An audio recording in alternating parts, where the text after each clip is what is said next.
24th of August, 1979.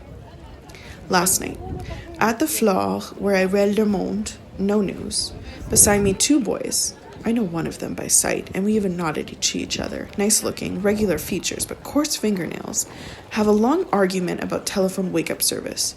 It rings twice, but if you don't wake up by then, you're out of luck. All this now by computer, etc.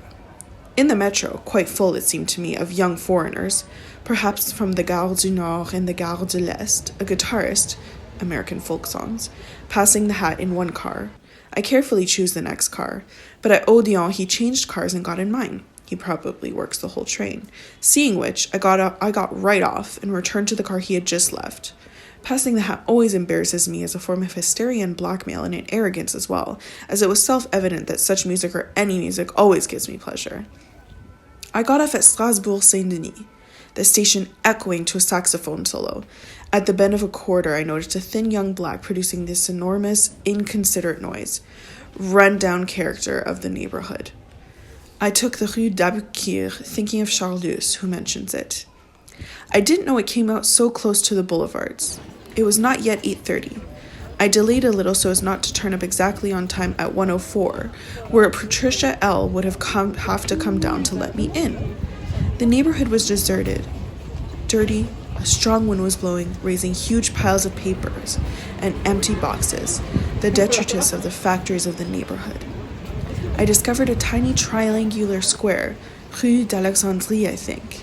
It was charming and sordid. 3 old plane trees, I sympathized with their lack of air, some oddly shaped benches that looked like tubs, and along one side a low, bright painted building.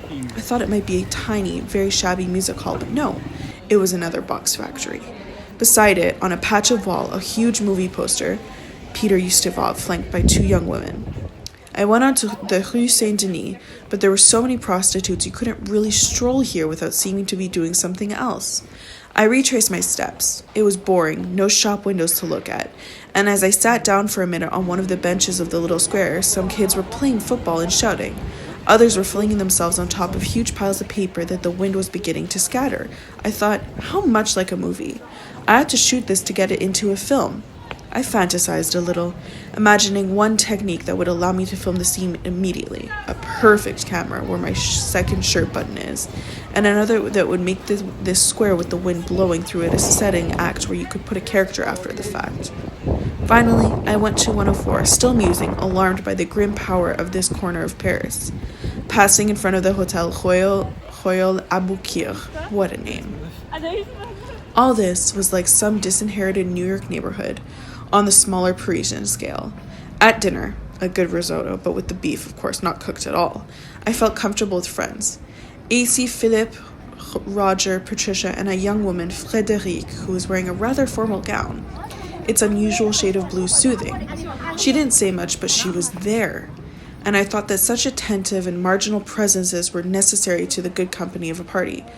André T. exaggerates, though. They talked about what they called shaggy dog stories. At Victoria Station in England, I met a Spanish girl who spoke French, arguing excitingly over the definition of the concept, and about Clomeny. I said how much I regret only having news bulletins these days, never analysis. No one tells us, for instance, what's happening to the class conflict in Iran, missing, on this point, Marx. Then about Napoleon, because I happened to be reading Chateaubriand. I left first around 11:30, very eager to take a piss and afraid I'd never find a taxi and would have to take the metro. I went into the Boulevard Bistro opposite the Porte Saint-Denis in a corner huddled near the toilet door, which I could scarcely open.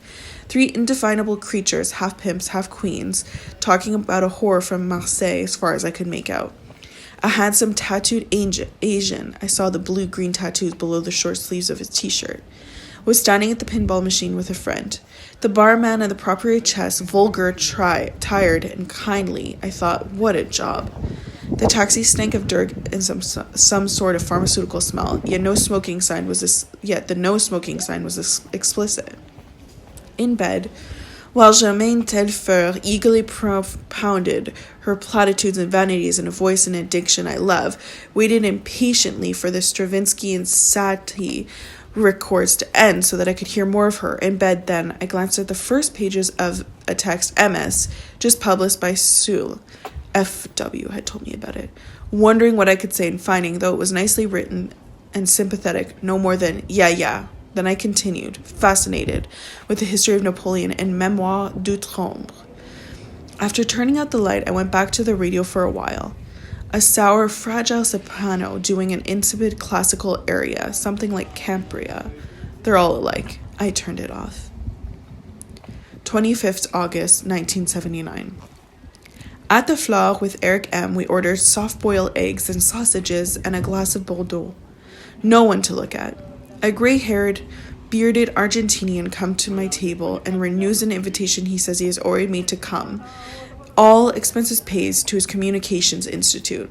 Since I'm evasive, he suddenly adds something like, "We are politically quite independent." I was thinking of that, but rather of the boredom of having to get through several dinners with him in Buenos Aires. We had to communicate in English. A young boy came in and sat down alone, impossible to determine his nationality. Only the almond-shaped eyes are foreign. His close-fitting jacket is dark, formal, his collar rumpled over a thin, tightly knotted tie, the outfit finished off or begun by peculiar red buckskin shoes. The vendor of Charlie Hebdo passes through. On the cover, in the stupid taste of that paper, a basket of greenish heads like the lettuces, 2 francs a Cambodian head. And just then a young Cambodian hustles into the cafe, sees the drawing, evidently shocked, disturbed, buys the paper. Cambodian heads? During all this, Eric and I discuss the question of diaries. I tell him I want to dedicate to him the text I have just written for Tel Quel, and his spontaneous pleasure touches me, the evening's recompense. He walks me home through the Rue des Reines, amazed at the density of the hustlers, their beauty. I have more reservations. Tells me he was hurt by Y, who has told them that P put him down, a network incident in Y's manipulative matter. In bed, to the music of the Nutcracker, broadcast to illustrate the notion of musical fantasy, I read a little more of the latest Yves Navarre, better tthan the others, and M/S. Yeah. But these seem like chores, and as soon as one of my obligations are fulfilled, I put them aside and turn with my relief to Chateaubriand, the real book. Always this notion. Suppose the moderns were wrong. What if they had no talent?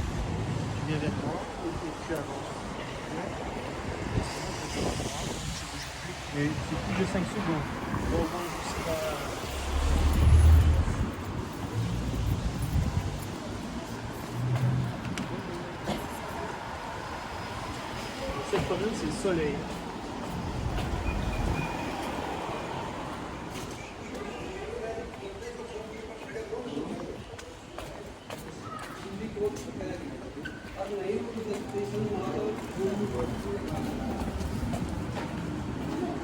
Continue.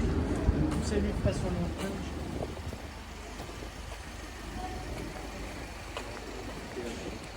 Continue jusqu'à qu'il y a tout le soleil et là tu vas une meilleure prise. Là, elle est sur la route si tu veux.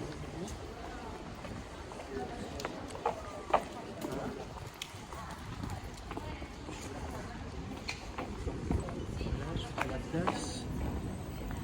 Ah, mais c'est le soir, je peux dire.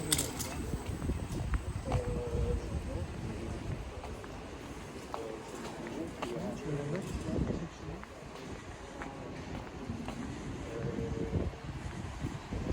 Tu reviens sur un peu d'acrylique.